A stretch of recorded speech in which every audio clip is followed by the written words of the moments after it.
Hey YouTube. Sorry, I know it's been like 3 weeks. My husband surprised me and came home about a week before Zoe was born. Her name is Zoe. I know I have not said that any of the other videos, but her name is Zoe, and we had Zoe picked out for a while. So my husband surprised me and made it home from Iraq. So that's why I didn't make any videos. Just because I wanted to spend that time with him. Um, and, once she was here, we really were trying to soak in all the time that we could get together because he did leave yesterday to go back. Um, but I wanted to do a meet Miss Zoe and my labor and delivery story. So, first of all, this is Zoe. She was born on October 14th at 2:03 p.m. She weighed 7 pounds and 0.49 ounces, um, and she was 19 and a half inches long. She is a little stinker. Um, I am just in love with her. She's so cute, and so far we've done fantastic with breastfeeding. Um, it's still kind of painful, but it's starting to go away. So she's not had any formula. We did give her a bottle just once so that the husband and I could go out on a date before he left. But I did pump, so it was still breast milk. Um, she has not had any formula. So we're pretty proud of that. Um, so yeah, anyways, so my labor and delivery story starts on Thursday, October 13th. We were going in for a Prostin gel and to sweep my membranes. I went in at about 7 in the morning, and they monitored me for about 30 minutes, and well, really about an hour. And my midwife came at 8:30 to do the gel, and when she put the gel in, I literally within 5 minutes was having contractions.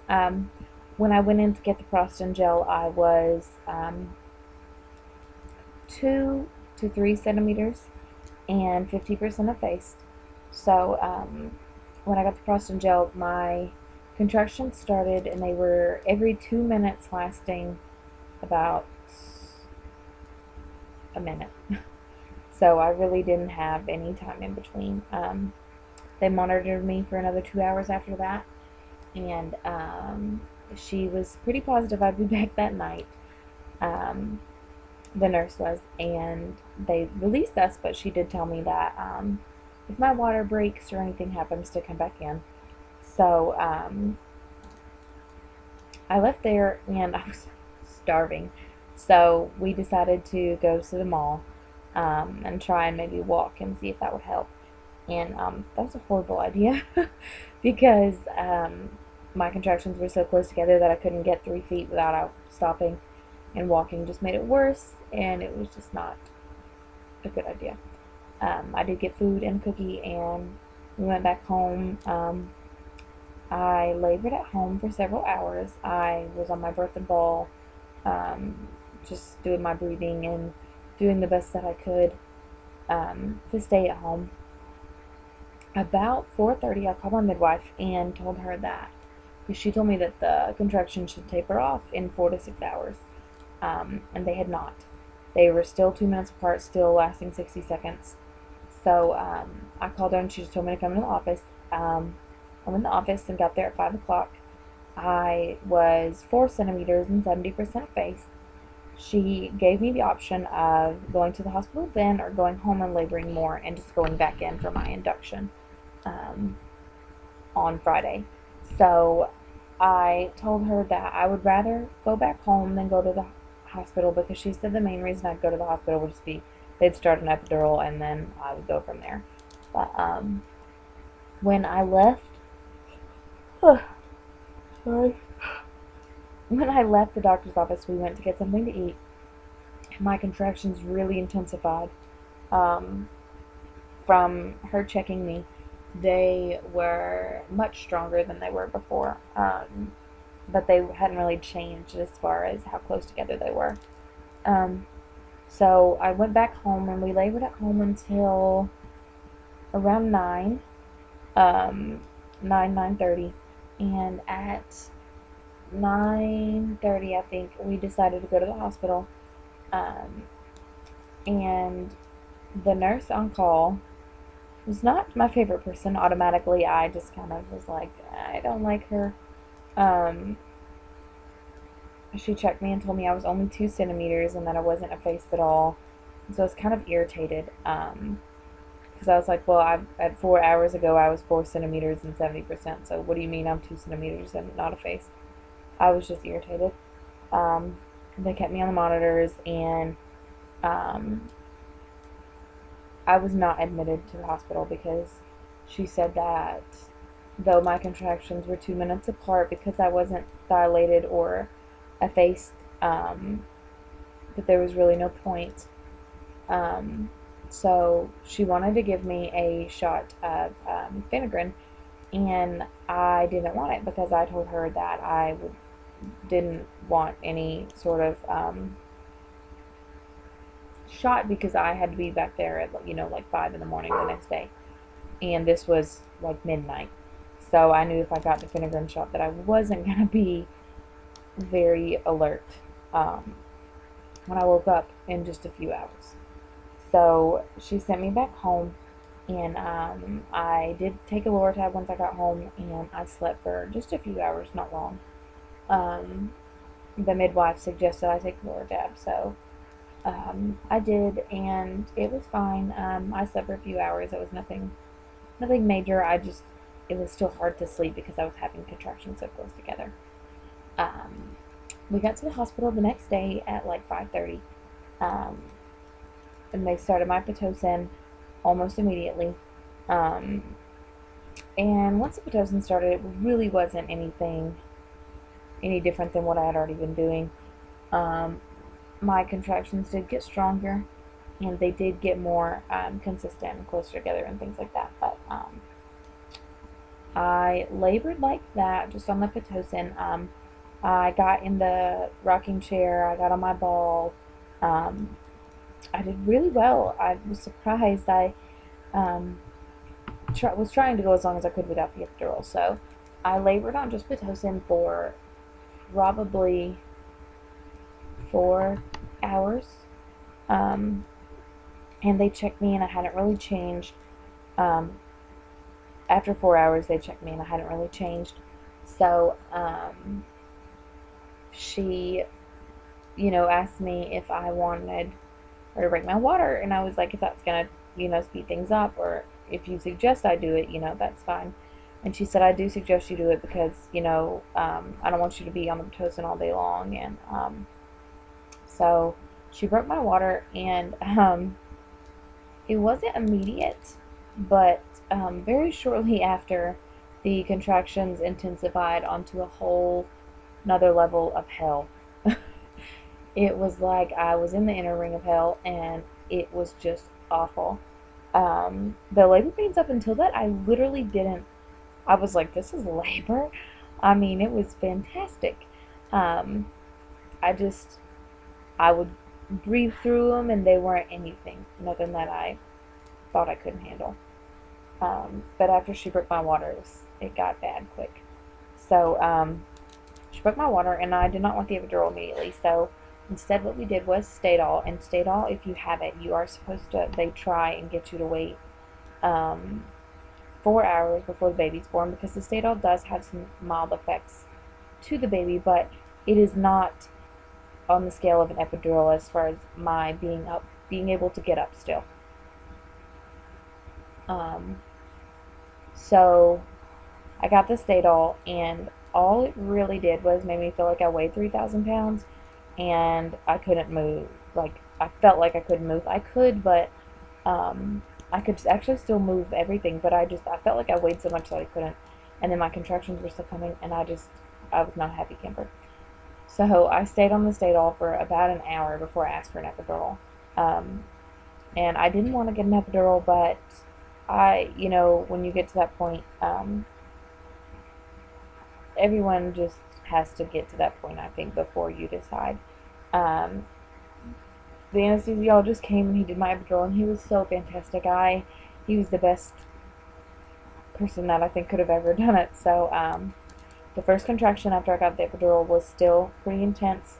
The next one after that was about half of that, and then by the third one I could feel the pressure, but I could not feel the actual contraction. So that was fantastic. And then that's when my husband decided to actually hold my hand, because pretty much the whole time he'd been kind of wringing his hands over in the corner once they broke my water, because I was trying not to scream.